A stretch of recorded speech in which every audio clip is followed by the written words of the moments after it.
Bonjour à tous, j'espère que vous allez excellemment bien. Aujourd'hui on se retrouve pour parler cyclisme, pour faire un troisième épisode du maintien, épisode numéro 3, d'après Giro tout simplement, le point du classement du 28 mai, donc c'est-à-dire il y a 2 jours. Je rappelle que le classement est mis à jour tous les mardis du côté du classement UCI et on va voir qui a profité du Giro, qui par contre s'est retrouvé en difficulté avec cette course et s'est peut-être éloigné de la possibilité de monter ou s'est peut-être rapproché de la zone de relégation. N'hésitez pas à vous abonner à la chaîne, à réagir dans les commentaires, à mettre un pouce bleu, à partager la vidéo sur les réseaux sociaux, notamment auprès de vos proches si vous pensez que ça peut les intéresser.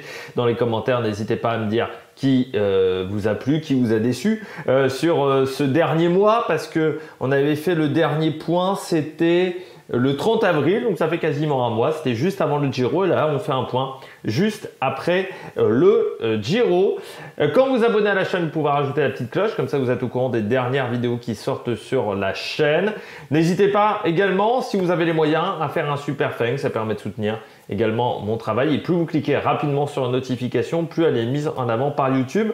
Il y a encore des vidéos bilan du Giro, il y aura 2 vidéos bilan. Il y aura une vidéo avec mon avis global sur le Giro, et puis il y aura une vidéo conseil de classe avec les notes équipe par équipe, où on essayera de voir ce qui a marché, ce qui a moins bien marché dans certaines formations.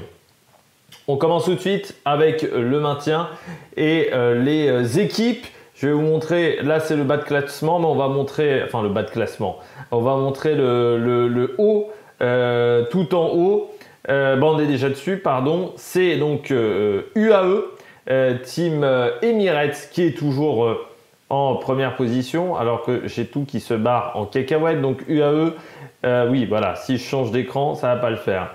Donc UAE qui est en première position, l'équipe de Tadej Pogacar, bien entendu la victoire sur le Giro, ça a apporté des gros points à cette formation sur le Giro. C'est une équipe qui a récupéré le maximum de points avec 3610 points seulement sur le Giro. Vous avez 1205 points grâce au général, 560 points de maillot distinctif et 1845 points. Ça, ce sont les différentes étapes remportées, enfin les points sur les différentes étapes. Ça fait énormément de points au total pour cette formation qui était déjà caracolée en tête depuis le début de saison. Donc c'est vrai que là, vraiment la situation est excellente pour cette structure. Là, c'est vrai que pour le moment, ils sont intouchables avec quasiment pas loin du double de points de leur premier adversaire direct qui est Ineos, qui est Decathlon. Voilà, ils ont quasiment 8000 points d'écart avec Decathlon, donc ce qui est énorme. Et pourtant, Decathlon fait une très très grande saison. Donc du côté de la UAE, bien entendu, Pogacar, ça a marqué des points. Il y a Molano également qu'on a apporté quelques-uns. Je pense que Maïka également dans le classement général et qui était présent a amené des points. Voilà, ils ont fait une course où ils étaient intouchables. Voilà, depuis le début de saison, pour le moment, ils sont seuls au monde, tout simplement parce que Ineos n'est pas en mesure d'aller les chercher et que la Visma-Leasebike fait une mauvaise saison. La seule équipe qui est capable techniquement de concurrencer UAE, c'est la Visma, sauf que la Visma, depuis le début de saison, il n'y a pas grand-chose qui fonctionne. Et ça s'est confirmé sur ce Tour d'Italie du côté de l'équipe néerlandaise. Abandon de Kayne Uyttebroeck, abandon d'Olaf Koy, abandon de Christophe Laporte. Ce qui fait qu'en termes de points sur ce Giro, la Visma-Leasebike n'est que 11e. C'est-à-dire que sur le Giro, la Visma-Leasebike, c'est moins de points que la EF, c'est moins de points que la Movistar notamment. Donc c'est pas exceptionnel du côté de la Visma-Leasebike, donc 752 points grâce aux différentes étapes, notamment grâce à Olaf Koy, seulement 75 points pour le général et aucun maillot distinctif porté. Donc là aussi, ça veut dire aucun point de marqué dans ce domaine-là. C'est pas bon du côté de la Visma-Leasebike, on est à seulement 7718 points de marqué. Si je compare au dernier classement, on était à 6640, donc à peine 1000 points de marqué, alors qu'on avait un grand tour Donc un grand tour, normalement, on marque pas mal de points. Et surtout, si on compare à 2023, 29 651 points. On peut dire qu'on est à la mi-saison. Donc on est bien en retard par rapport à l'année dernière. La UAE à 2000 points d'écart, à peu près 2000 points d'avance. On peut dire que du côté de la Visma Leasebike, on a quasiment la moitié de points en moins. On est sur la division par deux. Donc là, c'est sûr que ça pose un véritable problème pour cette formation. Ce qui permet aussi aux concurrents directs, je pense à Ineos, je pense à Decathlon par exemple, ou à Alpecin de marquer pas mal de points. Parce que la Visma Leasebike est pas exceptionnelle. Pour tout vous dire, la Visma Leasebike, ils sont derrière UAE, derrière Ineos, derrière Lidl, derrière Alpecin. Ils sont derrière également donc Decathlon AG2R, c'est-à-dire que c'est seulement la 6e équipe dans ce classement UCI. 6e équipe, c'est loin du standing de cette structure et ça veut dire qu'on est loin également par rapport aux financiers, parce que la Visma, c'est à peu près un budget équivalent à la UAE. On est assez proche avec la UAE. C'est le deuxième budget le plus important. UAE est à peu près entre 55 et 60 millions. Du côté de la Visma Leasebike, on est plutôt entre 50 et 55 millions d'euros. C'est-à-dire qu'on est largement le double de la Lidl Trek. C'est le double d'une équipe comme Decathlon. Et pourtant, il y a 2000 points d'écart par rapport à ces deux structures. Donc c'est là où il y a un petit problème du côté de la Visma Leasebike. Mais depuis le début de saison, il n'y a pas grand-chose qui fonctionne. Et c'est ça qui est assez terrible. Troisième, la Ineos. La Ineos qui est à 26 811 points par rapport à la saison, par rapport au dernier point. Bien, c'est plutôt pas mal. Il passe devant la Soudal Quick-Step. Avec quasiment 1000 points d'écart, 900 points d'écart entre ces deux structures désormais, alors que lors du dernier mois, eh bien, c'était quand même bien à l'avantage de la Soudal Quick-Step parce qu'il y avait quasiment 700 points d'avance pour la Soudal Quick-Step, donc cette avance que la Soudal Quick-Step a perdu. Donc avec 9000 points marqués sur cette saison 2024, on est à un petit 3000 points de marqué.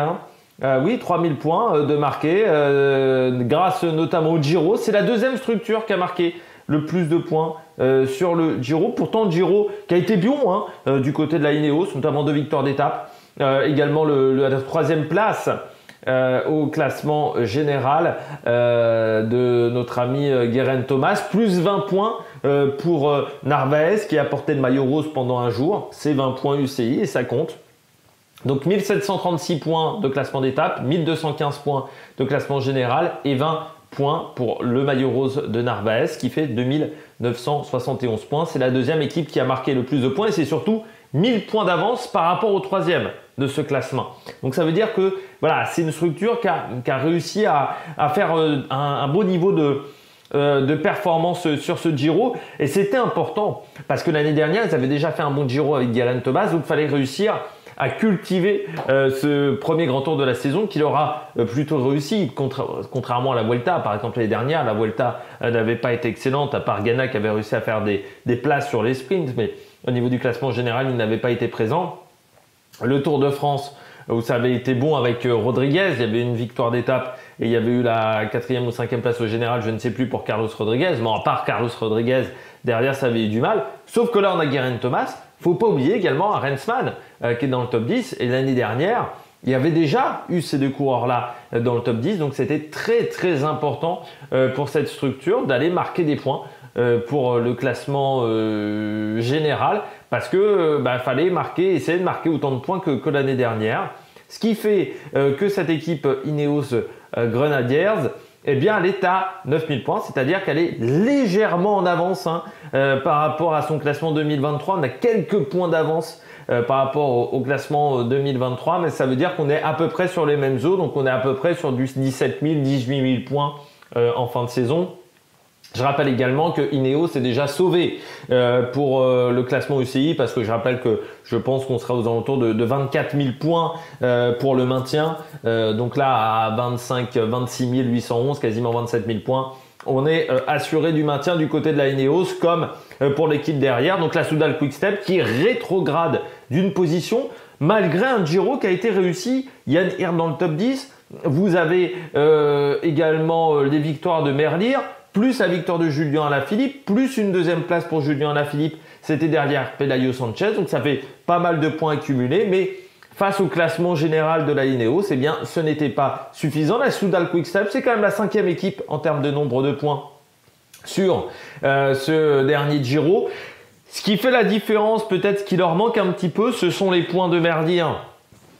S'il avait pu concurrencer Milan du côté du classement du sprint, si Alaphilippe avait pu jouer le maillot bleu également, ça aurait apporté un petit peu plus de points. Donc du côté de la Soudal Quick-Step, 1561 points, 335 points du côté du classement général, 1131 du côté des étapes et 95 points du côté des maillots portés et surtout en fait du classement du côté du maillot cyclamen de la 3e place de Tim Merlier, ce qui apporte des points.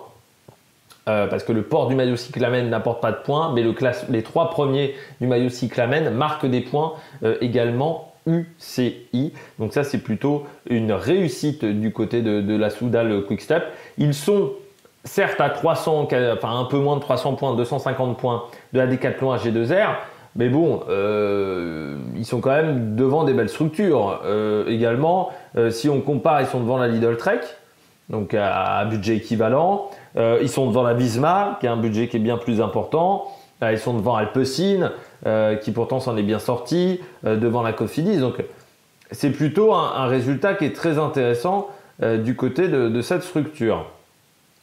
Donc, du côté de la Soudal Quick-Step, on est à 7219 points de marqués. On est en retard toujours par rapport à la saison 2023. Les classiques ont fait mal à cette structure, que ce soit les classiques flandriennes. Bon, il y a eu certes la 4e place de Mauri Van Sevenant sur une ardennaise, mais ça a été difficile du côté de cette équipe. Mais sur ce Giro, on est reparti sur une nouvelle dynamique. Ça, c'est très intéressant. Et on va voir si cette dynamique va perdurer avec Remco Evenepoel sur le Tour de France. Pourquoi pas un top 5 de Remco Evenepoel, ça serait bien. Et avec également, pourquoi pas des victoires d'étape. Également sur cette course, il y a également le Tour de Suisse. Voilà, vous avez pas mal de courses où ils sont engagés en plus dans les mois à venir, dans les semaines surtout à venir du côté de la Quick-Step. Donc ça va être intéressant. On fera un point encore une fois de ce classement UCI avant le Tour de France. Puis on en fera un. Alors on va essayer après le Tour de France, mais avec les Jeux Olympiques, je vous promets rien. Mais on en fera un avant le Tour de France, ça c'est sûr. Sinon on en fera un juste avant la Vuelta. On essaiera de se dégager du temps juste avant la Vuelta pour faire un point sur ce classement du maintien. Donc Soudal Quick-Step, pas mal. Du côté de ce classement, la Lidl Trek, 8995 points de marqués sur la saison 2024. Ça veut dire que c'est très intéressant. C'est la 5e équipe du côté de ce classement, ce qui était déjà le cas quand on avait fait le dernier point au mois d'avril. On était à 23 000 points de marqués, donc on en a marqué à peu près 2000 sur ce mois du Giro. Le point sur le Giro, c'est que la Lidl Trek a marqué 1470 points sur cette période, 25 points pour le classement général. C'est vrai que Juan Pedro Lopez a eu un petit peu du mal, 1265 points pour les étapes, les 3 victoires notamment de Jonathan Milan, et puis 180 points de maillot. C'est le maillot cyclamen, la victoire en maillot cyclamen, ça rapporte 180 points UCI, ce qui fait un total de 1470, donc ils sont 6e dans ce classement. Donc devant par exemple la Alpecin de Koenig. On peut noter également les très très bons résultats de Thibaut Nys, le coureur belge qui a été bon. Alors je ne sais plus si les points du Tour de Norvège devaient compter, qui a été bon également sur les courses précédentes. Du côté de la Soudal Quick-Step aussi, j'ai oublié de parler de la victoire d'étape sur les 4 jours de Dunkerque. Ça a apporté quelques points UCI. Mais voilà, pour la Lidl Trek, c'est une bonne période. Donc avec 8995 points, on est en avance par rapport à l'année dernière. On est à 9000 points. Donc on est plutôt sur des bases de 18 000 points du côté de ce classement, donc quasiment 2000 points d'écart. Ça ferait 2000 points en plus par rapport à l'année 2023. Là encore, une équipe qui est assurée de rester en World Tour Là, il n'y a pas vraiment de soucis du côté de la Lidl Trek. Et un très bon résultat voilà, pour cette formation avec Jonathan Milan. On était venu pour les sprints. Eh bien, on a réussi à gagner dans cet objectif-là. Dommage, Juan Pedro Lopez qui n'a pas réussi à marquer énormément de points du côté de ce classement. 7e de ce classement, la Bora Hans Grohe.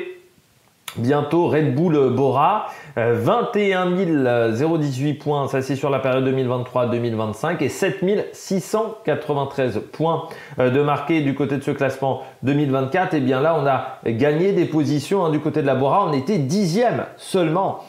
Au mois d'avril, donc on est passé devant la Lotto, on est passé devant la Bahreïn, devant la Groupama, devant Alpecin pour prendre cette 7e place. Pardon. On est juste derrière Alpecin. J'ai oublié de parler d'Alpecin, on y reviendra un petit peu plus tard du côté d'Alpecin. La Bora Hans Grohe, c'est la bonne équipe qui a performé sur ce mois avec cette 7e place et surtout donc on disait 7 693 points.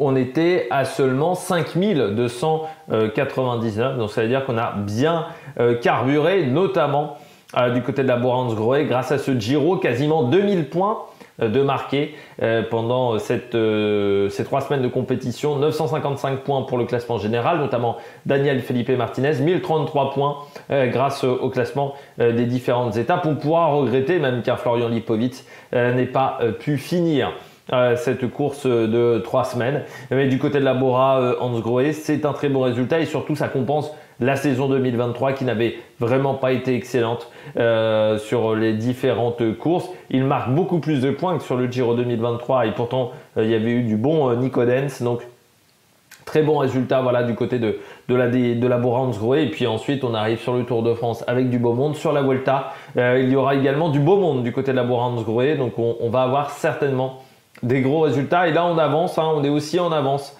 du côté de la Bora Hans Grohe malgré un début de saison qui n'avait pas été exceptionnel. Eh bien on est à 7693 points, c'est-à-dire en avance par rapport à une saison 2023 qui, on peut le dire, avait été très très décevante pour cette formation. On repasse sur la Alpecin de Koninck, donc 6e, qui était déjà 6e le mois précédent, 8460 points de marqués sur cette année 2024, c'est-à-dire qu'on a marqué 1500 points à peu près pour la Alpecin de Koninck. Alors on peut noter eh bien déjà Axel Laurence qui a été très bon sur le Tour de Norvège, ça fait des points UCI. Sur le Giro, 1012 points marqués au total, c'est la 9e équipe dans ce classement, derrière la Movistar, derrière Bahreïn. 65 points pour le général, 817 pour le classement des étapes, 130 pour le maillot, avec Caden Groves qui a pris la 2e place du maillot cyclamen. Du côté du général, il n'y avait pas énormément d'ambition. Caden Groves n'a pas réussi à gagner, il a fait beaucoup de places d'honneur, il a été régulier mais il n'a pas réussi à gagner. Malgré tout, c'est lui qui apporte des gros points. Et puis dans les étapes de montagne, en dehors de Quinten Herman, ça a été compliqué. Et Quinten Herman, ça n'a pas été fou. Donc oui, on a rempli l'objectif. On a fait un Giro correct en termes de points UCI. Mais c'est toujours le même problème de cette formation. Elle est très spécialisée dans un domaine qui est le sprint, qui sont les classiques flandriennes. En dehors de ce domaine-là, c'est quand même une équipe qui est assez souvent transparente. On verra sur le Tour de France ce que ça va donner avec Philipsen, avec Van Der Poel. Sachant que Van Der Poel, est-ce qu'il ira à la fin de ce Tour de France, vu qu'il y aura l'objectif Jeux Olympiques? Il décide même de ne pas faire le VTT. Donc on verra ce que ça va donner. En parlant de VTT, je ne sais pas si vous avez vu l'info, c'est un petit peu en dehors de cette vidéo, mais Peter Sagan ne fera pas les Jeux Olympiques. C'était pourtant son objectif de fin de carrière, on va dire pour Peter Sagan, mais il était trop loin au niveau du classement UCI. Il faut savoir que tout le monde ne peut pas participer aux Jeux Olympiques et surtout, il n'a pas eu le droit au quota pays émergent qui a été réservé à un autre pays. De toute façon, il y avait très peu de chances qu'il ait ce quota-là. Donc, comme il était en dehors du top 35 UCI, il fera le tour de Slovénie au mois de juin. Et puis ensuite, on ne sait pas trop ce que ça va donner parce que sa saison de VTT, ça a quand même été là aussi un fiasco. C'est un peu compliqué quand même, Peter Sagan depuis quelques temps pour le coureur slovaque. Donc, du côté d'Alpecin, c'est un mois qui n'est pas exceptionnel, mais qui n'est pas catastrophique. Caden Groves a réussi à apporter quand même un minimum de points. Vous avez également Axel Laurence qui a été très intéressant. La Groupama FDJ, On est à 6156 points pour le moment de marqué, donc 6156 points. Eh bien, on était à 5389, donc même pas 1000 points de marqué pour cette équipe. C'est très décevant. Un Giro qui a été pas loin d'un Giro catastrophique du côté de la Groupama. C'est la 20e équipe en termes de nombre de points. 245 points marqués, 235 grâce aux étapes, notamment la 4e place de Laurens Pitty, 10 points seulement pour le classement général, 0 points du côté des maillots. Il n'y a que Israël et Arkea qui ont fait moins bien. Voilà, ça a été un Giro très compliqué. On pouvait s'y attendre avec cette composition-là d'équipe. Un Giro quasiment transparent. On a vu un peu Pitty, Paleni, mais en dehors de ces deux coureurs-là, le reste de l'effectif a été complètement transparent et il manquait un coureur pour le général, il manquait un coureur pour les étapes un peu plus compliquées. Voilà, on va essayer de faire un grand Tour de France. Il y aura le Dauphiné. Ça va être intéressant de voir s'ils ont réglé le problème qu'ils avaient eu l'année dernière sur le Dauphiné avec un manque complet de forme au moment du Dauphiné. Est-ce qu'ils ont réussi à rectifier le tir avec David Gaudu notamment ça sera une grande question et une grande interrogation pour cette structure qui était sur la Mercantour Classique. Je ne sais pas si je la débrieferai, la Mercantour Classique. Il me reste encore 1 heure de course à regarder. Je ne sais pas si j'aurai le temps de la regarder. On poursuit. Après la Groupama, on attaque avec la Bahreïn Victorious. 5096 points seulement de marqué en 2024. Mais on a quand même progressé par rapport au mois précédent. On était à 3527, ce qui fait qu'on se rapproche de la Groupama FDJ. On est à moins de 100 points, à une centaine de points de la Groupama FDJ, alors qu'on était à plus de 2000 points. Pas 2000 points, pardon, on était à plus de 1000 points il y a encore quelques semaines, il y a encore un mois. Le Giro a été intéressant, notamment grâce au bon classement de Tiberi, 1420 points de marqué. 605 points pour le classement général, 815 pour les étapes, parce que Tiberi a également fait des bons classements. Il y a eu également Bauhaus. 0 points par contre pour les différents maillots, parce que le maillot blanc ne rapporte pas de points, contrairement au maillot cyclamen et au maillot du classement de la montagne, pardon, le maillot bleu. Le maillot blanc, comme le classement par équipe, ne rapporte pas de points au niveau UCI. Ce serait peut-être quelque chose à changer là également du côté de ce classement par équipe pour la saison 2023-2025. Peut-être qu'en 2026, ces classements-là, il faudrait également les mettre en avant du côté des points UCI. C'est du bon Tiberi. On sent que ça s'améliore un peu du côté de la Bahreïn Victorious, mais ça reste encore bien timide en termes de résultats. Trop timide, me semble-t-il, dans cette structure. Voilà, on a du mal pour le moment à être performant. Voilà, c'est un petit peu trop léger. On poursuit avec la Lotto Destiny 10e. Lotto Destiny qui n'était pas sur le Giro. Normalement, cette équipe pouvait participer au Tour d'Italie, sauf qu'elle a décliné l'invitation, ce qui a permis à une équipe italienne en plus de venir, ou à la Tudor. Mais la Lotto Destiny devait normalement faire le Giro, parce que je rappelle qu'elle a fini première équipe en dehors des équipes World Tour au niveau du classement UCI l'année dernière. Sauf qu'elle a décidé de décliner l'invitation. C'est pas la première fois qu'elle fait ça du côté du Giro. Elle se concentre beaucoup plus sur le Tour de France et sur la Volta, car elle considère qu'elle n'a pas l'effectif pour faire les 3 grands tours et elle préfère aller notamment sur les Coupes de Belgique. Eh bien, autant ça avait plutôt bien marché en termes de points, je crois me rappeler l'année dernière, autant là, ça n'a pas été fantastique. Il y a eu 20 344 points du côté de la Lotto Destiny. Eh bien, c'est 1500 points de marqué en un mois, ce qui n'est vraiment pas exceptionnel. Et l'écart avec la Bahreïn Victorious, c'est agrandi avec 500 points d'écart, alors que ces deux structures étaient assez proches. Il y avait 400 points, voilà, donc ça s'est un petit peu agrandi. Voilà, c'est pas fantastique du côté de la Lotto Destiny sur ce mois, mais ils ont tellement été performants depuis le début de saison. On voit quand même qu'il y a un petit retard. La Bahreïn Victorious, c'est pas un petit retard, c'est un gros retard, parce qu'ils n'ont marqué qu'un tiers de points alors qu'on est à la moitié de la saison.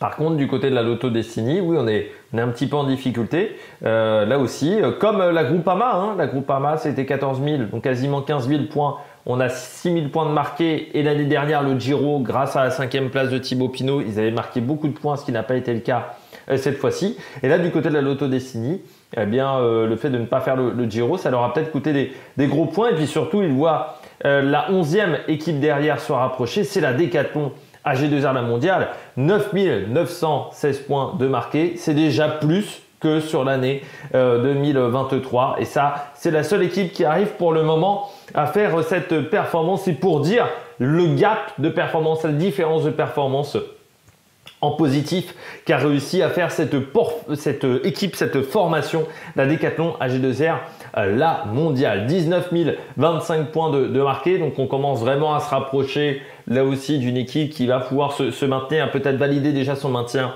en fin de saison. Premièrement, vous avez les victoires de Sam Bennett sur les 4 jours de Dunkerque, le général, plus 4 victoires d'étape, plus le classement de meilleur sprinter. Et vous avez également un bon Tour d'Italie avec notamment 2 victoires d'étape, Ben O'Connor qui prend la 4e place et puis des coureurs qui étaient bien classés pour le général. C'est une équipe qui a fini 4e dans le classement des équipes qui ont marqué le plus de points sur le dernier Tour d'Italie, 1807 points, c'est-à-dire plus que la Soudal Quick-Step, plus que la Lidl Trek sur cette course, 800 points du côté du classement général, donc c'est également la 4e équipe dans ce classement-là. 1007 points du côté du classement par étape, et bien c'est plutôt très bien, surtout pour une formation qui n'avait pas de sprinter. Il y a juste la Movistar, par exemple, sans sprinter, qui arrive à faire aussi bien Elabora, parce que bon, vous n'avez que Van Poppel qui n'était pas exceptionnel. Et voilà, donc il y avait Ineos aussi également qui n'avait pas vraiment de sprinter, mais en n'ayant que des grimpeurs, eh bien, ils ont réussi à marquer beaucoup de points. 0 points du côté des différents maillots, mais c'est quand même 1807 points de marqués pour cette structure. C'est assez formidable. Ce qu'ils arrivent à faire depuis le début de saison, c'est du très costaud. Voilà pour cette Lotto, cette Decathlon AG2R et qui se rapproche quand même de la Lotto Destiny. Il y a 1300 points d'écart, alors que lors du dernier classement, la Decathlon AG2R était 11e à ce moment-là et l'écart était de 2000 points quasiment, donc ils ont réduit fortement cet écart. Ils vont peut-être pouvoir remonter à la 10e place, à la 9e place parce que la Groupama va peut-être passer derrière la Decathlon et là ça serait une énorme performance pour une équipe qui l'année dernière je crois était 17e ou 18e en termes de points UCI, donc c'est assez extraordinaire. L'AEF, 5404 points de marqués pour l'AEF Education depuis le début de saison 2024.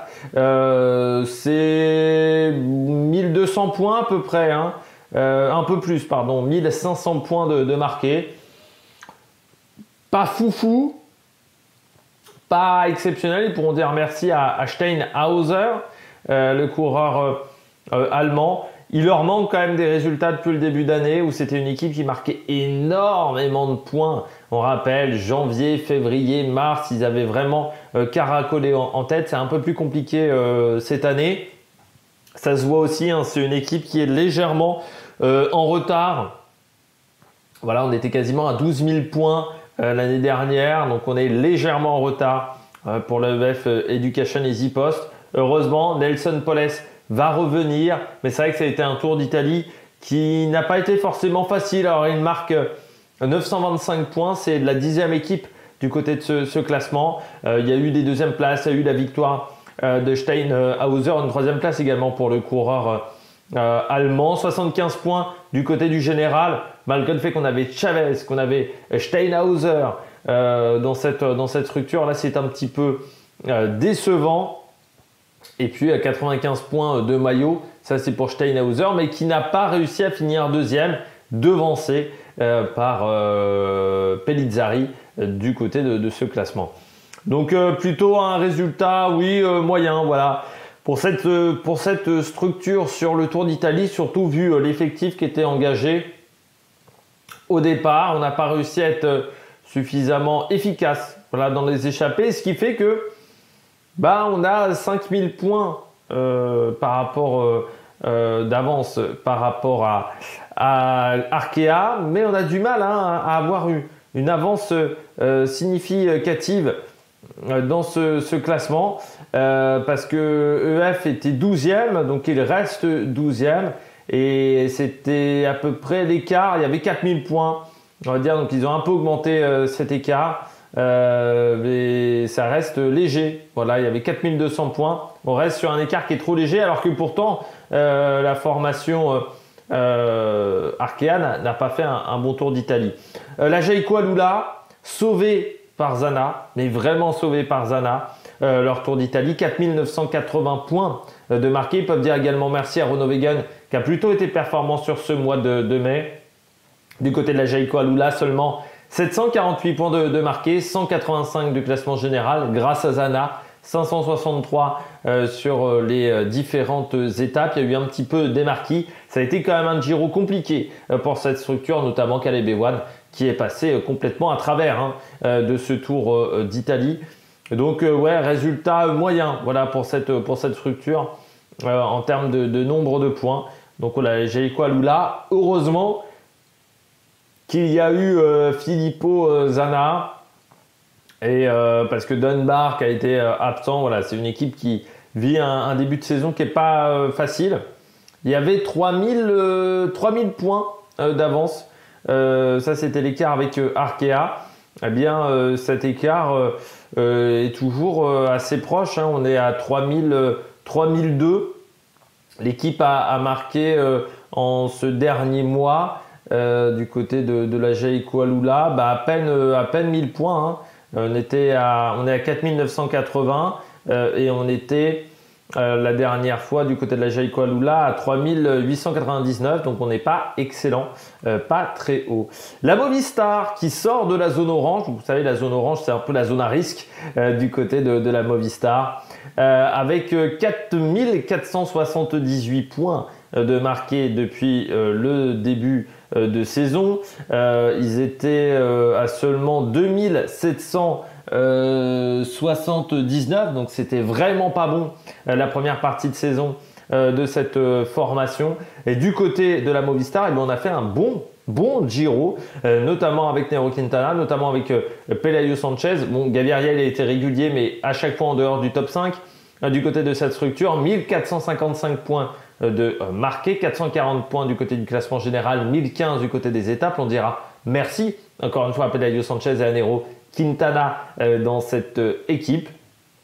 1455 points, et bien c'est devant Alpecin, c'est devant la Visma, c'est devant DSM, c'est devant Astana, c'est devant Israël également.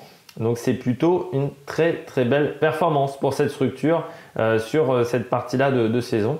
Donc on espère que ça va continuer pour la Movistar, que là aussi ça va enrayer une dynamique, notamment pour Enric Mas cet été, parce qu'il y aura besoin de points du côté de la Movistar. Là encore, c'est une équipe qui reste en danger. 3000 points d'avance par rapport à Arkea, même si l'écart a augmenté, bien entendu, parce que la Movistar était à seulement 2200 points il y a encore quelques semaines de cela. Israël, désormais dans la zone orange. Quand je vous disais qu'Israël n'était pas encore sauvé pour monter en World Tour, eh bien on le voit. C'est-à-dire que c'est une équipe qui a moins de 3000 points d'avance par rapport à Arkea. 5095 points marqués depuis le début de saison, mais il y a eu un gros ralentissement avec 1000 points à peine de marqués sur ce dernier mois et un Giro qui a été tout bonnement catastrophique pour Israël. L'équipe a marqué et a fini 21e du classement des points marqués sur cette course au niveau UCI, 20 du côté du classement général, 210 du côté des étapes. Une équipe qui a été décimée, qui finit seulement à 3. Je pense qu'elle peut le dire merci, notamment à Hugo Stetter au niveau des places d'honneur, notamment grâce à une 5e place. Ça a été quand même compliqué voilà, pour Israël. Il y avait des ambitions, surtout que l'année dernière, ils avaient marqué beaucoup de points grâce à Derek Guy. Donc là, il y a un vrai ralentissement pour cette structure. Il va falloir réussir à se relancer voilà, du côté d'Israël, car on n'est pas encore assuré de rester en World Tour. C'est pareil pour Intermarché. 4026 points seulement de marqués depuis le début de saison. On est en net retard par rapport à l'année dernière. On était à 10 492 en fin d'année. C'est-à-dire que là, on devrait être à plus de 5000 points. C'est-à-dire qu'on a à peu près 1200-1500 points de retard. Là aussi, un Tour d'Italie qui a été pas loin de catastrophique. 19e, donc juste devant Israël et Groupama. Seulement 315 points de marqués, 20 du côté du classement général, 295 du côté des étapes. L'abandon prématuré de Binyam Girmay, d'Adrien Petit a été difficile à gérer pour cette structure et assez peu de résultats, il faut bien le dire. Du côté d'Intermarché, on est à 3275 points. Ça, c'était le score au mois d'avril. Désormais, nous sommes à 4026, donc seulement 800 points de marqués sur ce mois de mai. C'est extrêmement faible du côté d'Intermarché, c'est bien moins que les équipes adverses. Donc là, il va falloir également réussir à rectifier le tir du côté d'Intermarché parce que, encore une fois, Arkea reste en embuscade à 2000 points, 2100 points derrière. Donc ça reste une équipe dangereuse. La Cofidis, 3926 points de marqués depuis le début de saison. Alors oui, on est en retard par rapport à l'année dernière, en net retard. On est un petit peu dans la même situation que la Bahreïn, à peu près un tiers de points marqués seulement par rapport au total de l'année dernière. Mais du côté de la Cofidis, on a réussi à rectifier le tir, quand même 600 points. 680 points de marqués, c'est quasiment le score de la DSM sur cette période de compétition. 120 du côté du général grâce à Geschke, 560 du côté des étapes grâce à Agnoloski et Benjamin Thomas notamment. Eh bien, c'est bien mieux que prévu quand on voyait l'effectif au départ de la Cofidis. Pour moi, c'est un Giro plutôt réussi pour cette structure parce qu'on ne s'attendait pas à ce que ça soit aussi bien. Surtout que c'est là aussi un Giro qui est c'est toujours un grand tour qui est un peu délaissé par la Cofidis. On privilégie plutôt le Giro car on est sponsor de cette épreuve, le Tour de France car c'est à domicile et un peu moins le Tour d'Italie depuis de nombreuses années. Donc du côté de la Cofidis, on a réussi à bien s'en sortir avec Agnoloski. Il y a également Milan Fretin sur les 4 jours de Dunkerque qui a été présent également du côté du classement général de cette épreuve. Donc c'est plutôt pas mal. On est mieux que la Tudor, que la VF, que la Polti-Cometa, mieux que Intermarché par exemple du côté des adversaires, mieux que Israël, mieux que Arkea également. Donc c'est plutôt pas mal et bien mieux bien entendu que ce début de saison où cette équipe n'avait marqué que 3926 points. Donc on a un peu progressé dans ce classement. 3926, j'ai dit une bêtise, c'était le classement. Là en ce moment, on était seulement à 2386. Donc on a marqué 1300 points sur ce dernier mois. Donc c'est plutôt pas mal, mais on reste en danger avec ce début de saison qui n'a pas été exceptionnel. Et puis de toute manière, on était en danger parce que ça fait partie des petits budgets et que même l'année dernière, malgré une grande saison, ça manquait un petit peu de points pour la Cofidis.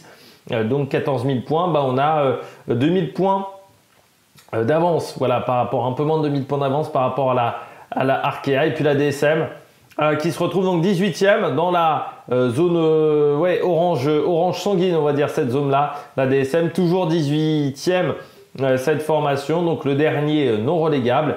Lors du mois d'avril, on était à 3573 points, donc c'est un petit peu mieux la situation avec 4572, mais ça reste encore trop léger pour cette structure.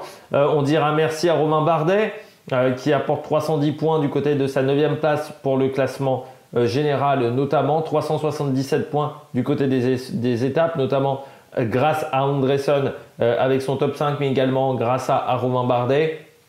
Sinon, ça a été quand même une équipe qui a eu un petit peu du mal pendant ces 3 semaines de Tour d'Italie et un début d'année qui est compliqué pour la DSM, mais c'était déjà le cas l'année dernière. Ça fait partie des équipes qui vont devoir se battre jusqu'au bout pour le classement UCI. Il faudrait marquer encore plus de 10 000 points pour réussir à se qualifier. Donc ça va pas être évident. Et puis la Arkea à 19e pour le moment, la Arkea avec 12 416 points, 5 187 points marqués depuis le début de saison.